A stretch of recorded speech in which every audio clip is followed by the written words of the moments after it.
Hey, I'm here to review episodes 2 and 3 of Black Mirror's Season 3. Episode 2 is called Playtest. It's about a guy that he's traveling around the world after leaving his mother alone, and he finds himself without money, and he tests this new gaming device in this Downton Abbey kind of mansion. And the game is a lot more than he can handle or anyone can handle, to be honest. So spoilers, because maybe I will say a couple of things about it. First of all, I think it really plays with horror.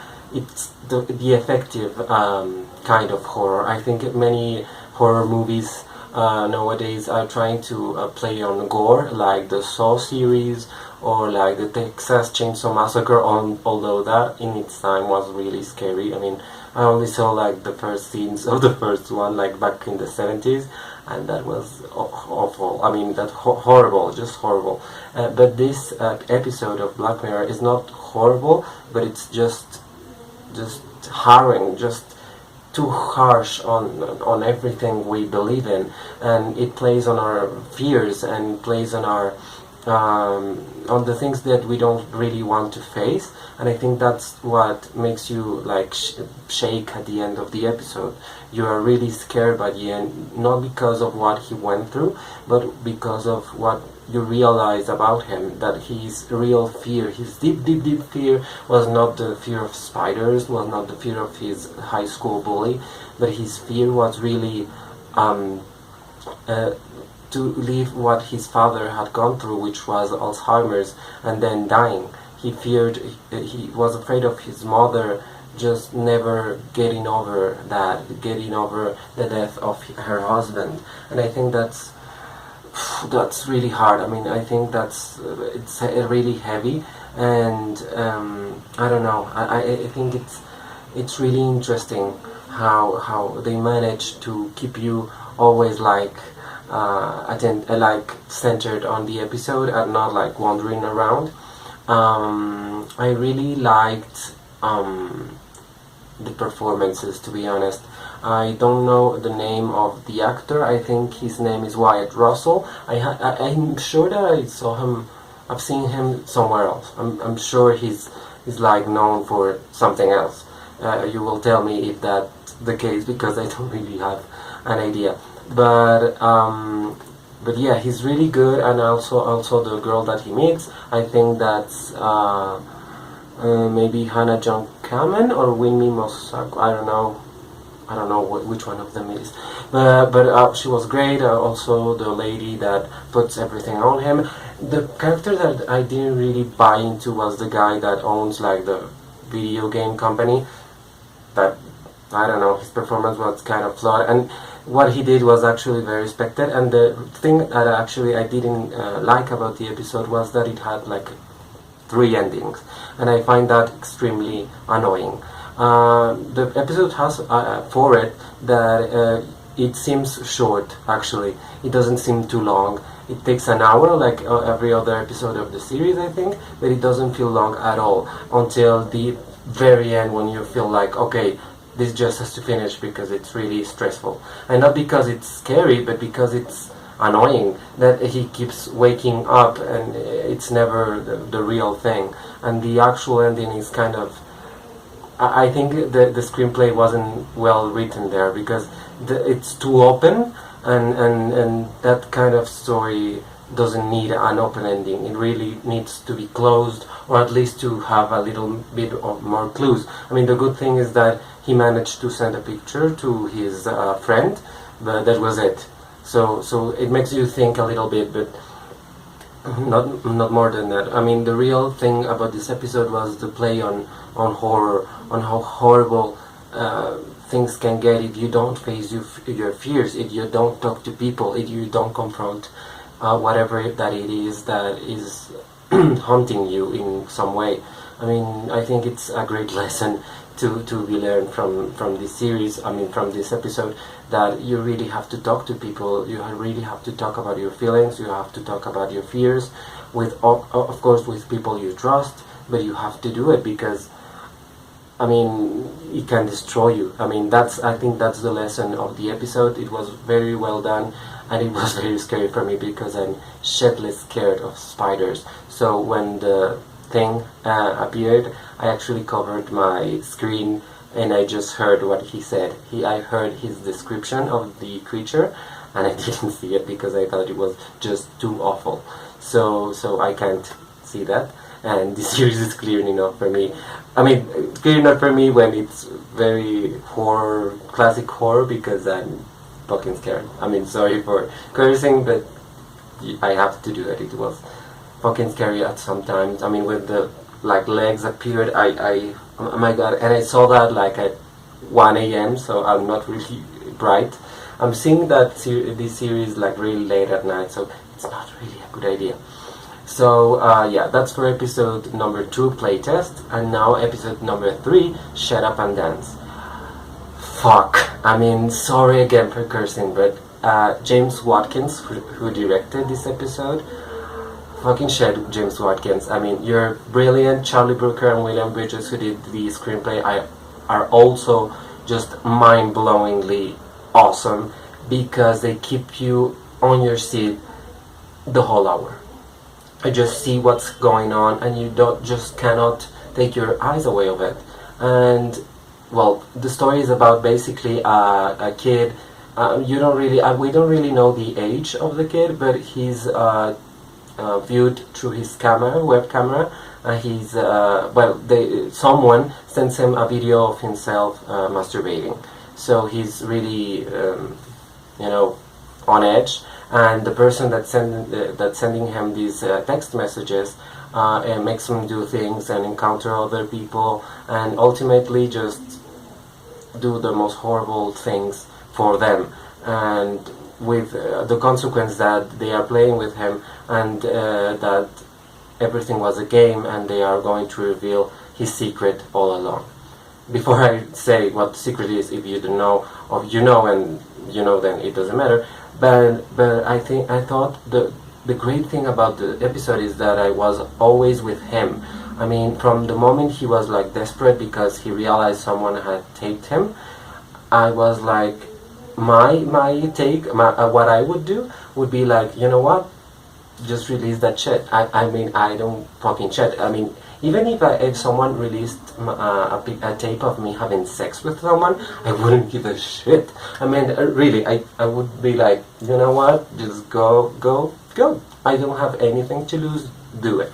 So I was always thinking, honey, sorry, I was like, you're so young. Every young guy masturbates, so why, what the hell, who cares if they release that? And when he encounters Jerome Flynn, who is Bronn in Game of Thrones, I mean, that was great. And he's like, he's going to be. I mean, the secret they had on him is that he's hiring a prostitute. I was like, I mean, so many people hire hookers, so what's the big deal then? And you know, you're like, why don't these people just call the police and tell them someone is blackmailing them and just end it up? But of course the episode couldn't end like that, and it would have ended too soon if that had happened. I have to say, Alex Lothar, who I didn't know was in the Imitation Game as the young version of Benedict Cumberbatch. Boom! I mean, his acting is just ridiculously good at every fucking second. He's not too much. He's not too little. He's really measured. He everything is just amazing. And of course, the great screenplay that they had here plays beautifully for his performance. So at the end, when they reveal that he's actually a pedophile and that he had to kill another pedophile to be able to prevent his truth from coming out. Wow, I mean, it really makes you think, because you're like, okay, I was with this person all along, but now I realize that who he is, and you of course have like a big shock with that, like a car crash happens, and you're like, oh my god, I have been supporting a pedophile. But to be honest, Well, I think I've thought about that episode a lot. I watched it yesterday night and have been thinking about it so much. And to be honest, I think that no matter what a person does, yes, they have to be uh, being accounted for, if that makes sense.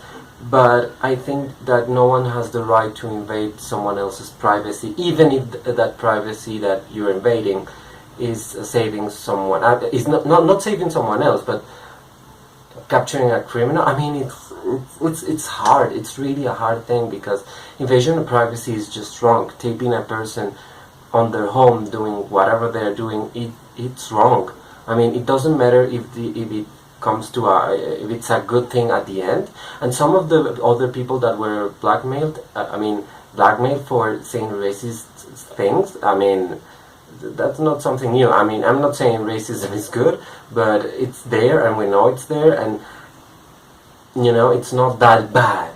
Or the guy with the prostitute. I mean, I'm assuming it was an adult prostitute. If it was a young prostitute, that was different. And I think it's not really clear, but I think it was an older prostitute, like a normal one.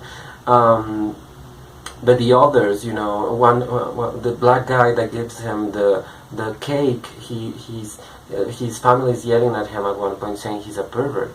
And the other two, we know that they are pedophiles, and his mom at the end on the phone. I mean, that's really wow. And when he turns, and he's just like, I'm done, and his life is done for watching those pictures.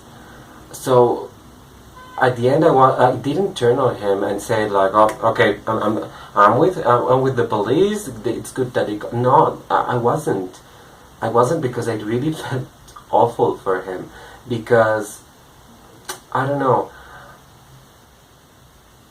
it's hard. It's really hard. Of course, it's an unforgiven thing that he did, but I think you cannot compare it to someone actually raping a child. So, are all these people going to be condemned in the same way? I mean, it's really depressing to think about all the technology that we have and how wrong things can go with it. Even if you have the best intentions, sometimes it's not enough. Sometimes that takes away a whole bunch of lives. For example, that mother and that sister destroyed by him watching pictures, something that maybe could have be, I don't know, helped by a psychiatrist. I have no idea, but it's really one of those things. I mean, I think that's why that episode is so great. It's because it makes us think about all the complexities of actual life, of technology, of guilt, of what's right, what's wrong. Of course, it's wrong what he did and what the others did. I mean, the prostitute thing. I mean, come on. But I mean, that wasn't really that serious. I mean, I was like, but I think the screenplay is brilliant at making us think about all those things. I mean, I really think they did a marvelous job. And God, I have 3 episodes to go, so I think they're going to be as great as the others. And apparently, the fourth one is actually pretty good. They say it's the best of the season and maybe of the series. So I'm going to to expect a lot of things. Sorry, I couldn't even talk because I'm still thinking about it.